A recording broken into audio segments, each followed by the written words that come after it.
día a todos. Gracias.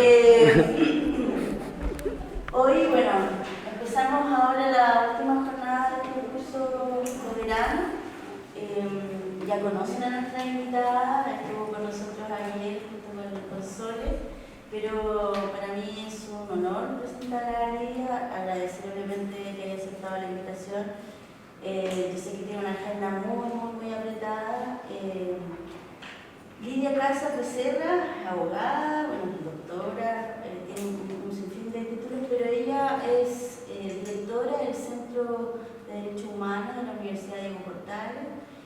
Yo soy co-investigadora de un proyecto que ella lidera sobre aborto en estudiantes de obstetricia y medicina de todo Chile. Seguramente algo saben que le he invitado a participar. Hemos insistido ahí con la encuesta.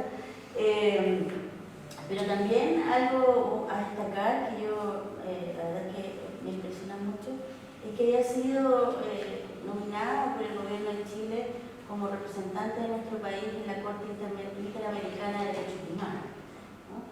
Ahora nos va a contar ella probablemente por qué no ganó por un voto. Seguramente tiene mucho que ver con lo que vamos a ver hoy, el tema y la defensa, ¿cierto? Y la defensa, obviamente, no solo de este tema, sino que los derechos sexuales y reproductivos. Ya, así que Lidia, te dejo la palabra. Muchas gracias.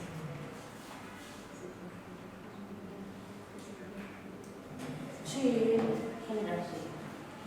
Ya, efectivamente soy doctora en Ciencias Ocultas del Derecho. El problema es que una vez como un primo mío, que no entendía en el sentido del humor, me dijo, ¿será que hay una nomenclatura como la ciencia oculta del derecho? Bueno, voy a explicarlo. Yo voy a tratar de ser ir de los fenicios. Para poder llegar a la 21.030, sí, solo sí, tenemos que mostrar esos largos caminos para llegar a esta ley. Entonces, me van a tener que tener un poco de paciencia porque yo creo que, dado que ustedes son una nueva generación, ustedes son una apuesta para que somos más viejitas aquí, y se lo dijo ayer la doctora Díaz, de lo que esto significa. Entonces, nada es al azar. Usted, el mayo feminista, está en su retina, pero para llegar al mayo feminista hubo que transitar por muchos años. Entonces, eso es lo que vamos a ver. Vamos a ver el largo camino de cambio, que ustedes sientan que pueden intervenir cuando ustedes quieran.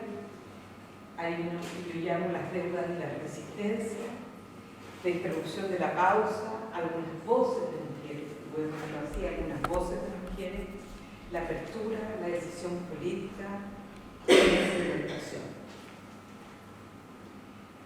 Este es para poder entender modificaciones legales que se han dado a lo largo de la historia de Chile. Uno tiene que mirar que la base de la discusión sobre el aborto se da en el Código Penal. Nuestro Código Penal es del año 1874. 1874. Y ahí está penalizado el aborto básicamente en tres hipótesis. Primero, la mujer que se realiza el aborto, ella misma, que lo realiza un tercero, cualquiera, pero con el consentimiento de la mujer, y aquel aborto que realiza un facultativo, que es el artículo 345 del Código Penal. Ese artículo 345 vamos a ver que tiene una apertura y que da paso a lo que ahí se señala sobre el año 31. Y hay también una disposición que para efectos de ustedes es relevante, que es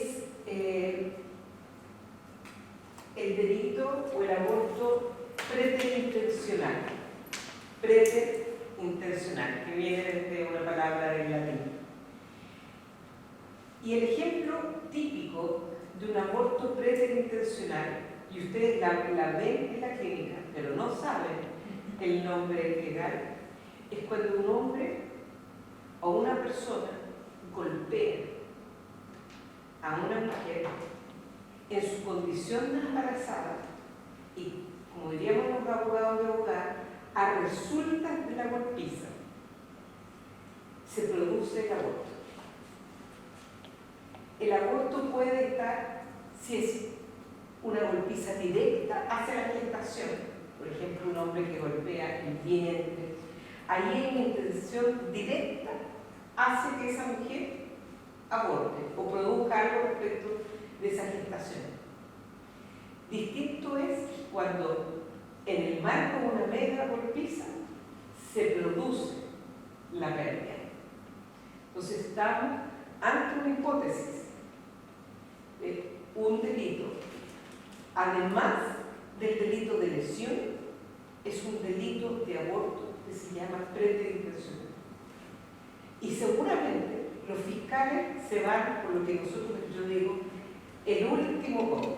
Es decir, no les interesa la gestación, van a imputar solamente por las lesiones, pero cuando uno comunica, digamos, una situación de una mujer, uno diría, mire, aquí está la hipótesis del artículo 343 del Código Penal. ¿Sí?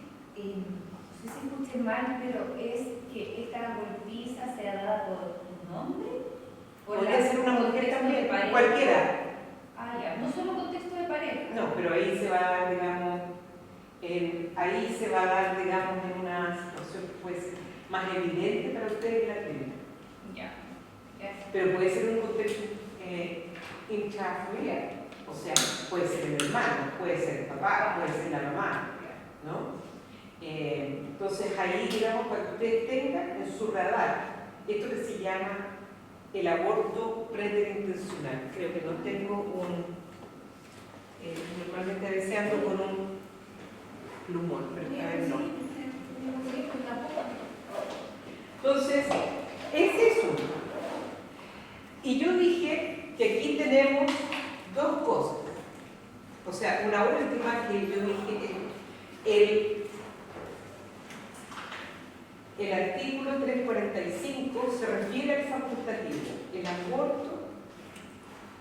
El aborto realizado por un facultativo que tiene una pena más alta o tan alta como la de una mujer, que permite o que se hace un aborto. ¿Por qué es importante la disposición sobre el artículo 345? Porque señala el que a sabiendas realiza un aborto o el que abusando de su oficio realiza un aborto. La expresión facultativo se ha entendido siempre en Chile, se ha interpretado siempre así, que no es solo un médico o una médica, que puede ser cualquier otro profesional de la salud, enfermera, dentista, matrona, pero cualquier profesional. Entonces la voz facultativo se refiere expresamente a un profesional del ámbito de la salud. Pero la expresión relevante es el que abusando de su oficio.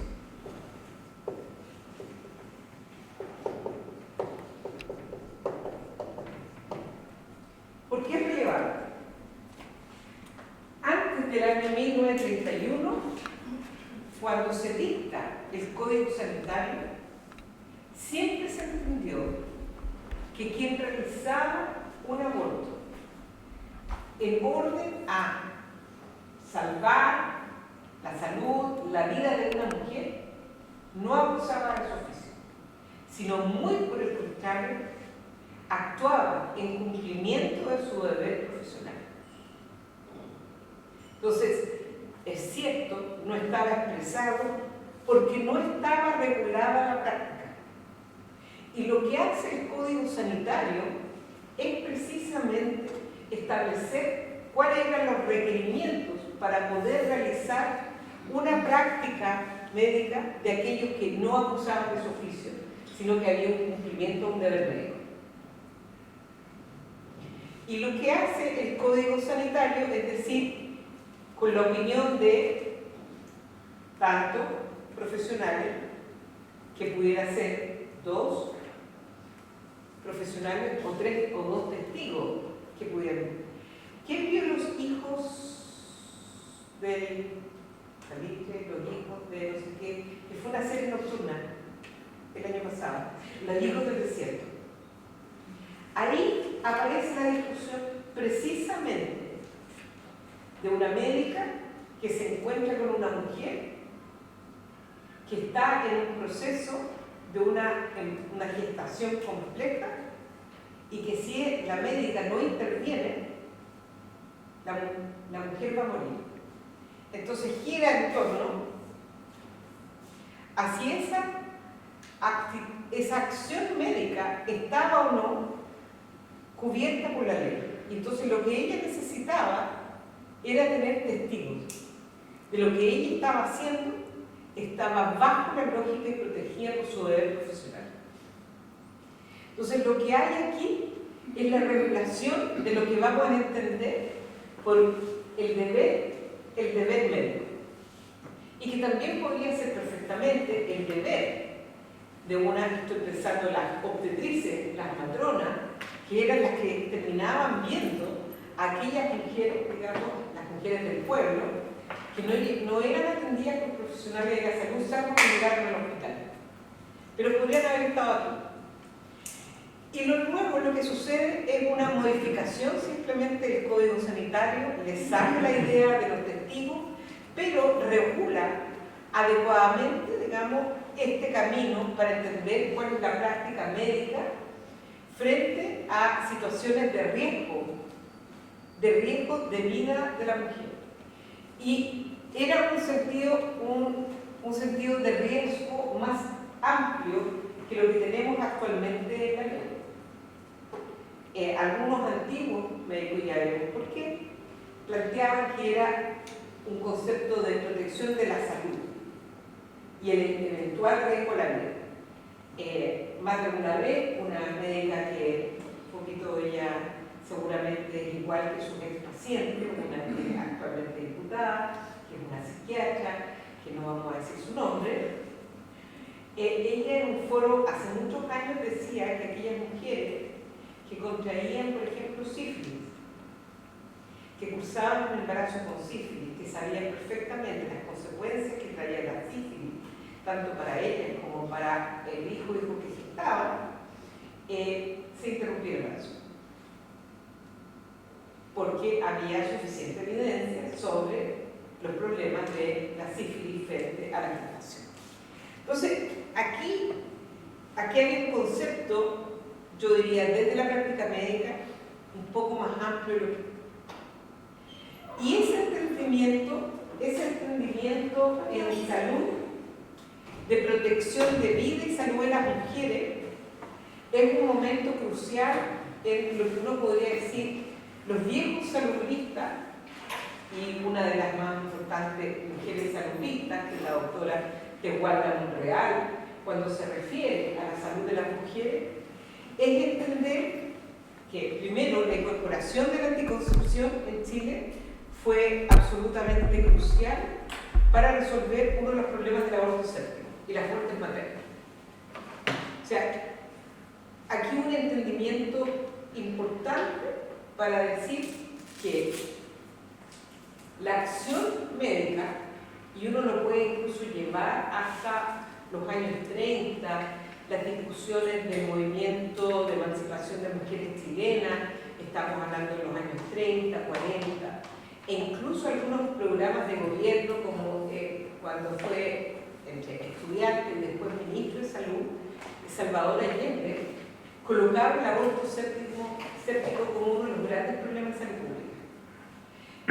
Y esta idea del aborto séptico, la necesidad de masificar la organización de planificación familiar, tuvo una mirada en un grupo de personas, de profesionales, que miraron que este concepto de salud tenía que ser mucho más amplio. Y establecen como una actividad una medida, una política pionera que se da en el hospital Parroquial Arrearán, en Santiago, que es considerar que aquellas mujeres que tenían una alta paridad, muchos hijos, que claramente habían señalado que ese embarazo ya no lo querían y que de continuar con ese embarazo, eventualmente esas mujeres se iban a realizar un aborto por sonda, con acciones de alto riesgo para la vida y la salud. Entonces, este grupo de profesionales en el hospital dicen: nosotros vamos a hacer una interpretación del Código Sanitario. Nosotros vamos a decir que bajo el concepto de preservación de la vida, vamos a realizar aborto cuando una mujer así lo quiera, que tiene que tener ciertas características, pero bajo ciertas condiciones. Que esa mujer, cuando salga de su post-aborto, de su post-interrupción, esa mujer tiene que seguir un régimen de anticoncepción. Ya sea, si no quiere tener más hijos, eventualmente la esterilización, o métodos como el dispositivo intrauterino, que era una de los de larga proyección, que fue los más utilizados en Chile en esa época. Entonces, aquí hay toda una experiencia que se inicia en el año 73 y que termina con el golpe de Estado. Y algunas de esas personas que participaron, por supuesto, de esa iniciativa, algunos de ellos terminaron presos, exiliados, incluyendo el propio doctor Faúndez, Aníbal Faúndez, que le pilló el golpe de casualidad fuera de Chile. Pero lo que hay ahí, fíjense, es una mirada integral del concepto de salud y vida, de lo que eso puede significar. Pero pasamos de este entendimiento claramente al autoritarismo. Y precisamente, ustedes algo adelantaron en la clase de ayer, pero es súper importante. El golpe de Estado significó embates claros, directos, sobre la cuestión de la maternidad y el rol de las mujeres frente a la reproducción. ¿Qué debíamos proyectar? ¿Qué se debía hacer? Ustedes son, diría yo, la mayoría, son hijas y hijos de la democracia. Entonces, quizá las historias que ustedes pueden tener son las historias de sus padres, madres, de sus abuelos, de otros familiares mayores. Pero aquí hay un núcleo de disputa ideológica en donde la utilización de métodos anticonceptivos masivos, la discusión sobre seguridad nacional y el rol de las mujeres está súper relacionado. ¿Por qué seguridad nacional? Porque lo que se pretendía, dados los problemas que nosotros teníamos con nuestros países vecinos, era el aumento poblacional. Es decir, una mirada desde el control de la natalidad para efectos de aumentar la población, pero a su vez también sobre el rol de las mujeres frente al cuidado, muy pensado de estas mujeres obreras, ¿no? Estudiantes, como que buscan la emancipación, están en igualdad de condiciones, a una mujer que vuelve al hogar, que vuelve a centrarse en roles tradicionales.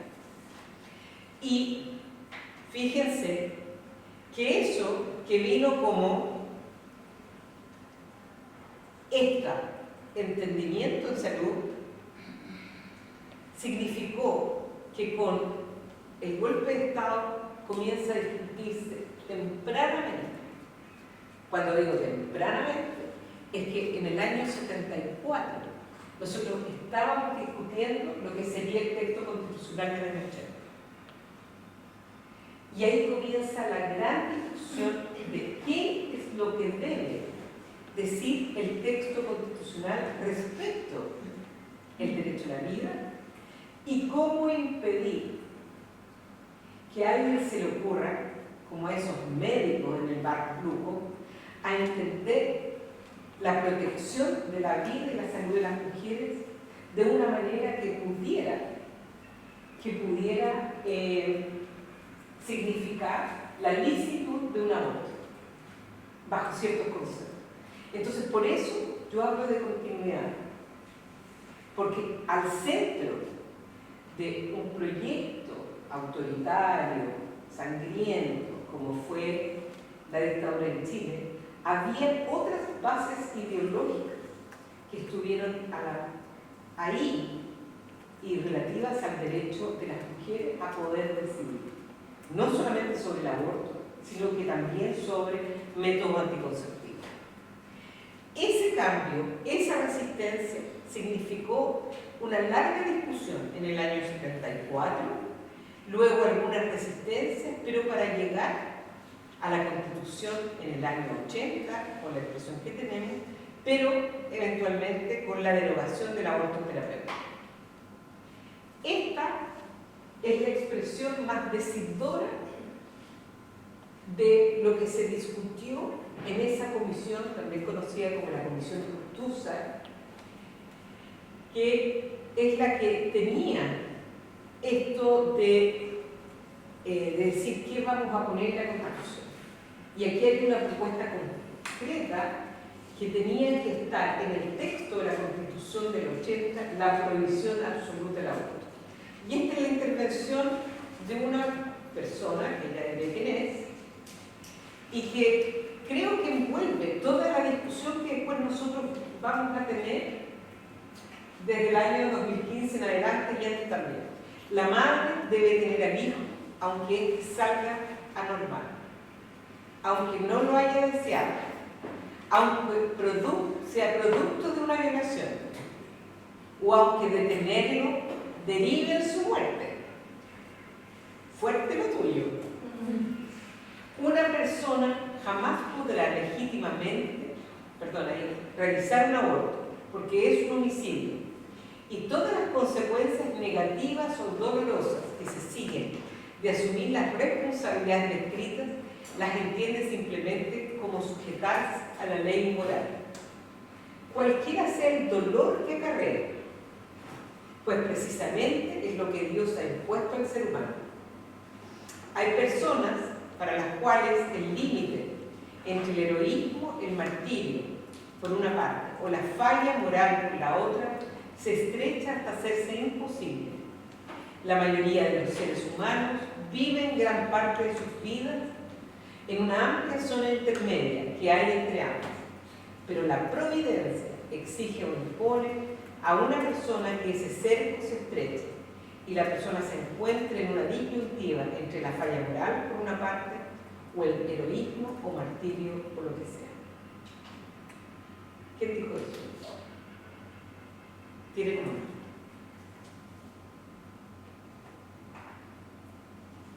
José. Sí, no importa.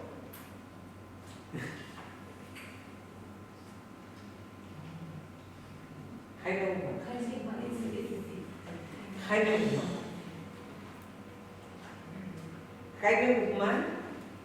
Y fíjense, una persona podrá, aunque sea, dice la madre, ahí sí aparece la madre, y dice, hay personas para las cuales, y solamente la única referencia a la mujer es su condición de madre. Pero lo más, aunque salga normal, ¿qué causal es esa? Infidelidad fetal. Aunque no lo haya deseado, aunque sea producto de una violación, causal violación, o aunque detenerlo derive en su muerte, ¿qué causal es esa? Regoritariedad. Es decir, aquí lo que llama esto es que la ley moral a la cual él suscribe no nos importan las consecuencias, porque esto es lo que la providencia exige, y por lo tanto estas personas, es decir, estas mujeres, tienen que elegir o la falla moral o el martirio. O sea, aquí hay una visión muy clara y por lo tanto nosotros podemos rastrear la existencia de un debate actual a elementos que son fundamentales sobre lo que ha sido la discusión del aborto en Chile. Y seguramente si yo fuese a mirar las actas sobre la discusión en torno a la planificación familiar en Chile, podríamos quizás encontrarnos algunas cosas igualmente freak. Entonces así nos queda una disposición, fíjese, que esta disposición en la Constitución del 80 es una disposición de consenso. Raro lo que estoy diciendo. Porque la Comisión Ortúzar, frente a la prohibición absoluta del aborto, se dividió. Entonces, algunos más seculares que estaban en esa comisión, como Valle, otro gran abogado, dice, creemos que podríamos no solo permitir el aborto terapéutico que ya lo tenemos, el Código Sanitario que lo permite, pero el legislador también podría considerar otras posibilidades, como el aborto en caso de violación. Entonces comienza una fuerte discusión entre Guzmán, que lidera esta prohibición absoluta, a quien se le suma otro profesor de Derecho Constitucional también de la Católica, y llegan a una medida de consenso, que la Constitución dice, asegura a todas las personas el derecho a la vida y la integridad física y psíquica de la persona. Pero hay una siguiente disposición que estaría aquí y que se refiere a otra cosa. Dice, la ley protegerá la vida que estamos haciendo. Y volvemos, fíjense, a la discusión de ahora.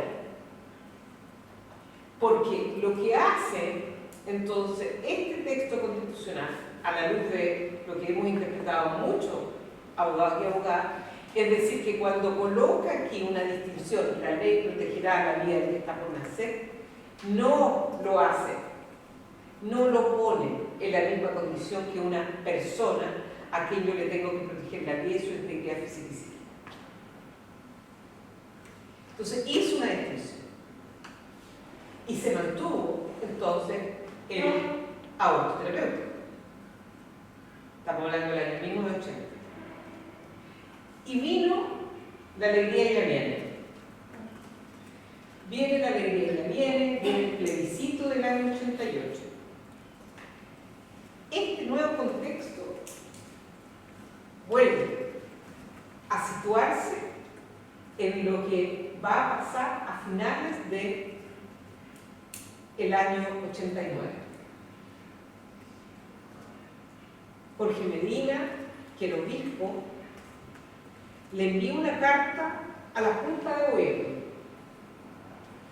además de Pinochet.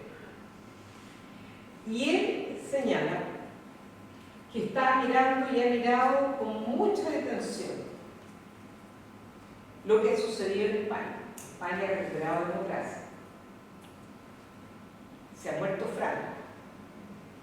Y todo el proceso de transición democrática en España ha permitido varias cosas. El aborto. 2, el divorcio. Y dice, esto,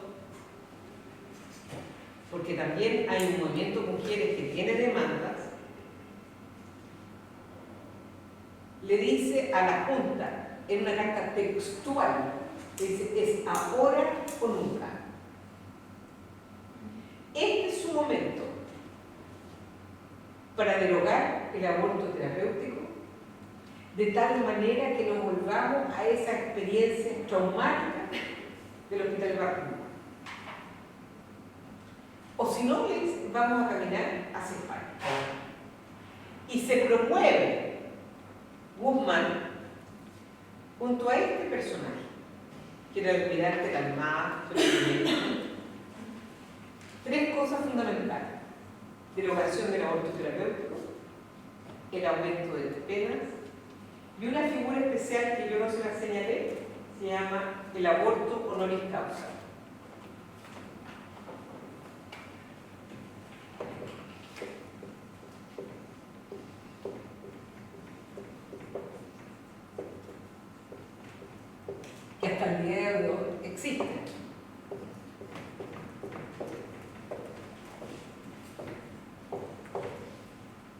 Sí, cuando una mujer se realizaba un aborto consentido, podía invocar una atenuante diciendo que lo hacía para proteger su honor. Entonces, saquemos todo eso, subamos las penas, movamos el delito de aborto en contra de los delitos en contra de la vida y fíjense, volvemos en definitiva a la discusión del año 1974. Este otro personaje que está aquí, que es el general Matei, Fernando Matei, porque la Junta, fíjense, esta Junta era el Congreso.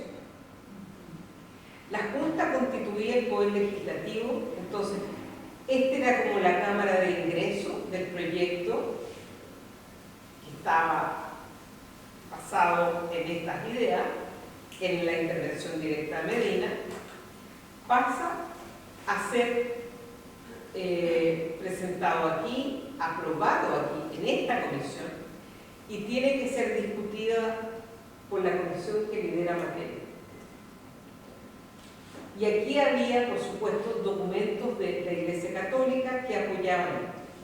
Matei hace dos cosas que son súper relevantes. Matei dice, él es luterano. Dice, el debate tiene que abrirse a otras iglesias. ¿Qué es esto que solamente los católicos pueden hablar de aborto? Primera cosa, todos se centran. Y luego él pide informes a distintos académicos de, básicamente, las universidades, las dos grandes universidades que hay. Y la Católica y la Chile sobre esta figura. Como dice el doctor Ramiro Molina, que ya está jubilado de la Universidad de Chile, él envía su informe a esta comisión legislativa, pero cuando está elaborando el informe ya se había publicado la ley. Y lo único que logra de todos los propósitos es simplemente derogar el aborto penal. No logra el aumento de penas, no logra la reubicación del delito y tampoco logra derogar esta demanda que es el aborto penal. Entonces, el único efecto final es derogación del aborto penal. Y así nos quedamos en el año 89. Sí, pura continuidad. Y luego llega